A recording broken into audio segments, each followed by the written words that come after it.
دیکھیے جو ہونے جا رہا ہے وہ تو بالکل واضح ہے.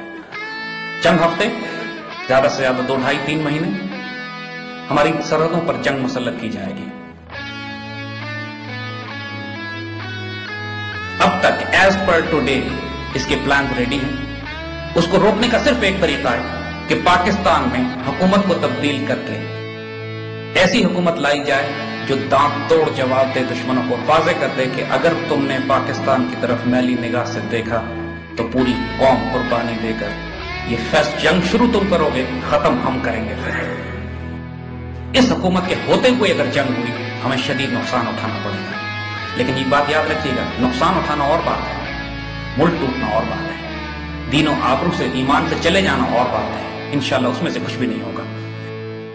کہ اس آنے والی جنگ میں اگر آج کے حالات رہے جیسے اس وقت ہیں، قوم کارگل کی جنگ میں قوم فوج کے ساتھ نہیں تھی. جو کارگل کی جنگ میں ہوا تھا بے درخ قربانیاں دی گئی میدان جنگ پہ. سیاستدان ایک طرف تھے، میڈیا ایک طرف تھا، قوم کو معلوم ہی نہیں تھا کہ شمال کے پہاڑوں میں کیا جنگ ہو رہی ہے. ہم نے چوٹ ضرور پڑی ہے، ہم تھوڑا سو بھی گئے، غافل بھی ہو گئے، مرے نہیں ہیں اللہ کے فضل سے. اور وہی چنگاری اس قوم میں موجود ہے. ہمارے حکمران ضرور ناپاک ہیں، ہمارے میڈیا میں ضرور لوگ بکے ہوئے ہیں، ہم ڈپلومیسی بالکل نہیں کر رہے ہیں، معاشی طور پہ بھی کمزور ہیں. لیکن اللہ کے فضل سے مری ہوئی قوم نہیں ہے. جغرافیہ ہمارا موجود ہے اور یہ انٹیکٹ رہے گا. اگر شروع میں مار پڑ بھی جائے، مار پڑنے کا مطلب ہے ہو سکتا ہے کہ ہمارے شہروں میں یہ بومیں کریں، ہو سکتا ہے کہ ہمیں سرحدوں میں کچھ علاقے چھوڑنے پڑے، ہو سکتا ہے کہ ہمیں پیچھے ہٹنا پڑے کچھ علاقوں میں، کیونکہ پریشر بہت شدید ہوگا 2 طرف سے. لیکن ری گروپ کر کے، ری آرگنائز کر کے، کاؤنٹر اٹیک کر کے جگہ کو لینا کوئی بڑی بات نہیں. تلک الایام نداولها بین الناس، یہ تو اوپر نیچے چوٹیں لگتی رہتی ہیں، کوئی بڑی بات نہیں. یہاں پہ قوموں کے حوصلے بلند ہونے چاہیے. جو قوم زندہ ہوگی جیتے گی آخر میں وہی قوم جس کے حوصلے بلند ہوں گے، جس کو اپنی فتح پہ یقین ہوگا، جس کو اپنے اللہ پہ بھروسہ ہوگا، اور جو اس یقین کے ساتھ جائے گا کہ ہم نے 47 کا بدلہ بھی لینا ہے اور 71 کا بدلہ بھی لینا ہے. ہم ایک ایک خون کا حساب لیں گے. جنگ شروع یہ کریں گے، ہم پھر کہہ رہے ہیں اللہ کی قسم ختم ہم خود کریں گے اس کو.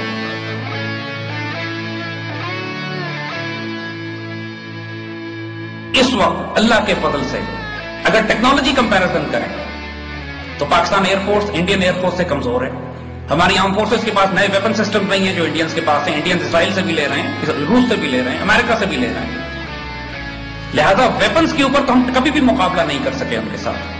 ہماری تاریخ گواہ ہے 1400 سال کی کہ مسلمانوں نے کبھی طاقت کے توازن پہ جنگیں نہیں جیتی ہیں. ہم نے جنگیں جیتی ہیں تو اس کردار پر، اس اخلاق پر، اس جرأت پہ، اس جذبہ شہادت پہ کہ جو ہماری میراث ہے. ایک عجیب و غریب واقعہ آپ کو تاریخ اسلام کا سناتے ہیں.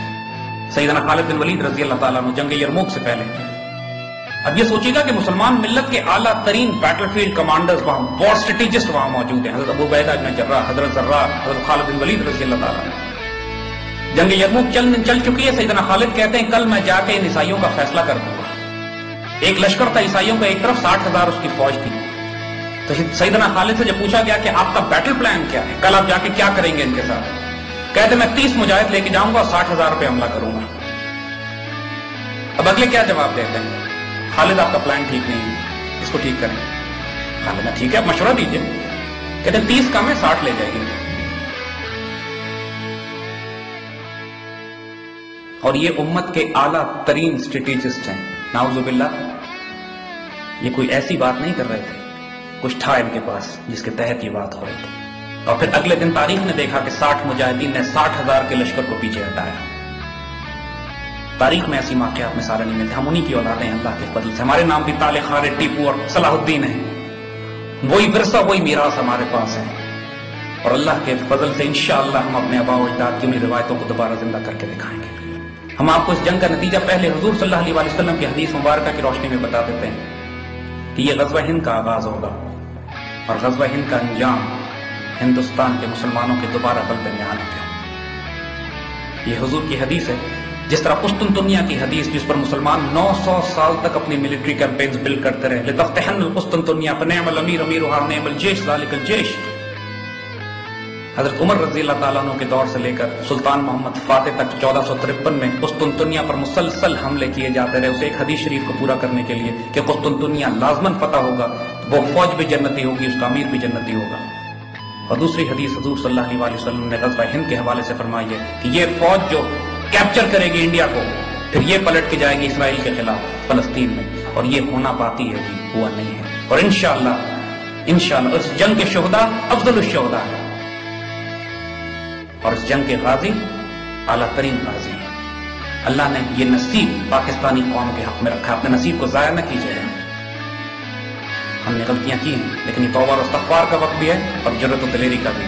اللہ سے دعا کیجیے، جنگ طلب نہیں کرنی چاہیے، لیکن جب وہ آ جائے پھر پیٹ بھی نہیں دکھانی ہے۔ اللہ کی امان اور عافیت میں رہیں، انشاءاللہ اللہ پاکستان کا حامی و ناصر ہو۔ السلام علیکم۔